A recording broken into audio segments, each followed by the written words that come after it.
જો આ રીતના તમારી સાથે પણ સાયબર ફ્રોડ થાય છે અને તમારા રૂપિયા જતા રહે છે તો તમને આરબીઆઈની આ નવી સ્કીમ હેઠળ તમારું કમ્પેન્સેશન મળી શકે છે. હાય, હું છું હેલી. પણ દરેક ફ્રોડમાં પૈસા પાછા નહીં મળે. તો આ પૈસા તમને અમુક ક્રાઇટેરિયા હેઠળ જ પાછા મળી શકે છે.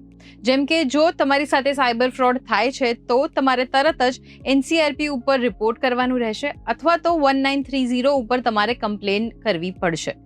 બીજું કે જ્યારે પણ તમારી સાથે ફ્રોડ થાય છે એવું તમારે તમારી બેંકમાં ઇન્ફોર્મ કરવાનું રહેશે.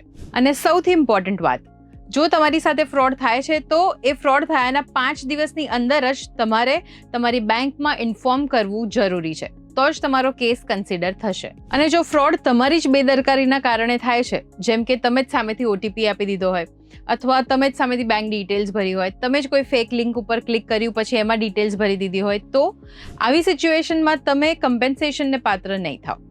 હવે વાત કરીએ કે કેટલી અમાઉન્ટ તમને મળી શકે છે. તો આ જે સ્કીમ છે એ સ્મોલ વેલ્યુ ડિજિટલ ફ્રોડ માટે છે. એલિજિબલ કેસમાં તમારા લોસનું 85% સુધી અથવા તો 25,000 સુધીનું મેક્સિમમ તમને કમ્પેન્સેશન મળી શકે છે. એટલે આ બંનેમાંથી જે અમાઉન્ટ તમારી ઓછી હશે એ મળશે. એક્ઝામ્પલ તરીકે સમજીએ, જો તમારી સાથે 10,000 રૂપિયાનું ફ્રોડ થાય છે તો એના તમને 85% મળશે, એટલે કે 8,500 રૂપિયા તમને મળશે.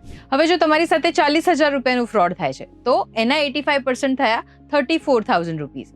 તો તમને એટલા નહીં મળે, તમને મેક્સિમમ અમાઉન્ટ જે છે એ 25,000 છે. તો તમને 40,000ના 50,000ના ફ્રોડ માટે પણ 25,000 સુધીની જ અમાઉન્ટ મળશે. અને જો તમારો કેસ એલિજિબલ થાય છે તો તમારા અકાઉન્ટમાં ડિરેક્ટલી એ અમાઉન્ટ આવી જશે.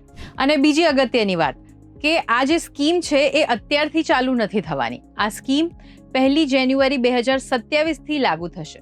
અને આ વિડીયો બધાની સાથે શેર જરૂરથી કરજો, જેથી કરીને જો સમયસર એમને ખબર પડી જાય અને ઇન કેસ એમની સાથે ડિજિટલ ફ્રોડ થઈ જાય છે તો એ એમના અમાઉન્ટની એટલીસ્ટ 85% રિકવરી તો કરી શકે છે, રાઈટ?